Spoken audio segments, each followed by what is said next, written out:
What happens if you attend the patient in, in another intensive care unit? So say you're working in a big hospital with multiple intensive care pods, and one of the pods has a cardiac arrest, and 3 or 4 different specialists turn up and they all work on the patient and they all participate in the arrest.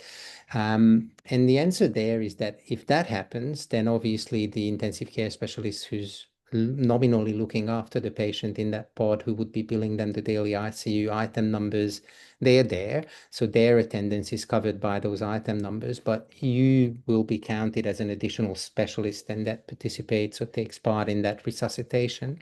So you are allowed to bill the 160 or the 16X item number, depending on the time that you spend.